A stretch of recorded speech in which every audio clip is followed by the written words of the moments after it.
Niin, tervetuloa Koraaniin tutustumisen pariin. Ja tosiaan tämä sarja, mikä tässä nyt sitten alkaa aakkosjärjestyksessä edetä, perustuu meikäläisen kirjoittamaan kirjaan jo tuossa vuosia sitten. Eli tuli koottua muutaman vuoden aikana niin Koraanista tämmöinen tiivistelmä. Nyt ensisijaisesti näitä erilaisia oppeja, sääntöjä ja muita sen semmoista, mitä Koraanista löytyy. Sarjassa ei tosiaan ole niin mitään tällaisia tulkintakirjallisuuksia otettu mukaan, eikä perimätietoa. Se on varsinkin semmoinen, mikä sekoittaa tosi paljon ja monipuolistaa ja monimutkaistaa islamilaista perinnettä. On nimenomaan varsinkin tuo perimätieto. Eli vain Koranin sisältöä niin tarkastellaan. Ja varsin tiiviisti, että tulee tutuksi tämä Koranin sisältö.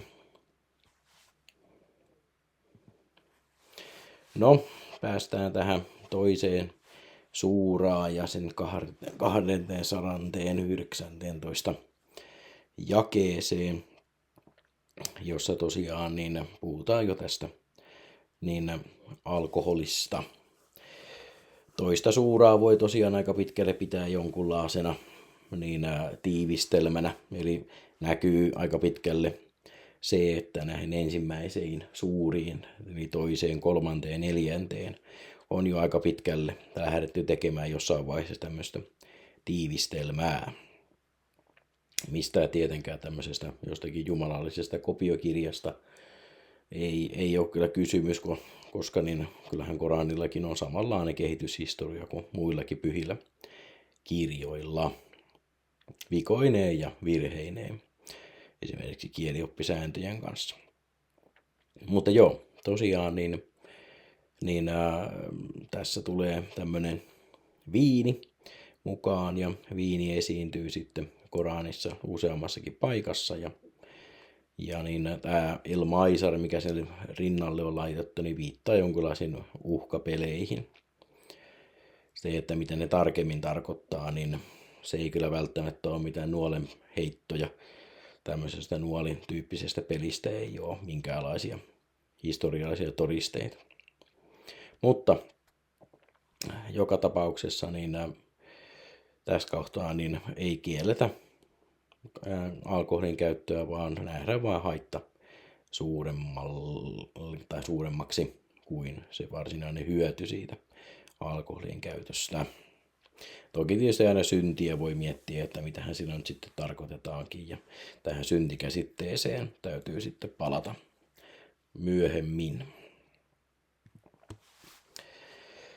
Sitten neljännen suuran jae, ja tässäkin tulee taas sama, niin ei varsinaista kieltoa, mutta tässä on tämä mielenkiintoinen, ja josta mun oma yliopiston islamin opettaja niin aikoinaan niin hyvin sanoikin, että hän oli Turkissa, kun se oli ollut kävelemässä, ja sitten niin siellä oli kohdannut sitten kaksi tämmöistä selvästi muslimimiestä, jotka olivat baarissa innokkaasti juomassa olutta. Ja sitten niin oli kysynyt sitten heiltä, että eikö tämä alkoholijuonti ole kielletty, mutta he olivat viitanneet sitten nimenomaan tähän jakeeseen, joka tarkoittaa sitä, että ei rukoilua sovi tehdä humalassa. Mutta tässäkin kohtaa on aika mielenkiintoista se, että tässähän selvästi sanotaan, että kyllähän niin kun rukoilu onnistuu pikkuhumalassa ilmeisesti, kunhan vain tietää, mitä on sanomassa.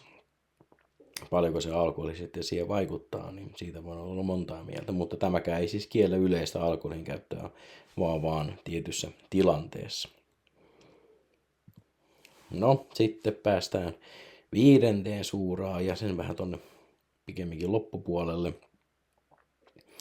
Eli tässäkin kohdassa taas sama homma, eli alkoholilla on vaaransa, mutta se ei oikein ole edelleenkään kielletty suoranaisesti.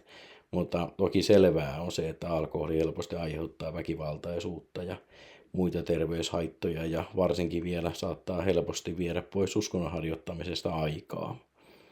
olko se uskonharjoittelu nyt sitten mitä milloinkin tarkoitetaan.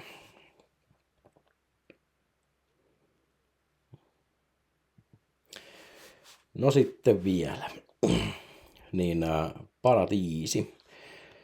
Ja tässä ensimmäinen tai 16 suuren jae yhtä lailla sitten kuin noin myöhemmäkin, niin korostaa tämmöistä, että niin voidaan alkoholia ja viiniä erityisesti juoda paratiisissa ja sitä voi juoda niin paljon kuin huvittaa. Se ei humalluta tai siitä ei tule mitään muitakaan haittapuolia. Ja jos haluatte tosiaan lueskella kirjallisuutta, muun muassa tämä Koranin tiivistelmä, niin löytyy Amazonin kirjakaupasta sähköisenä versiona, eli tämmöinen Kindle Booksina ainakin löytyy, ja linkki löytyy tosiaan kuvauksesta sitten näihin teoksiin, mitä on tullut julkaistua. Kiitoksia tästä, ja muistakaapa, että voisi lahjoittaa sieltä niin Buy Me a Coffee-palvelun kautta. Suuret kiitokset ja jatketaan seuraavalla systeemillä, eli seuraavalla jaesarjalla tai diasarjalla, joka on niin sitten Allahin tyttäristä.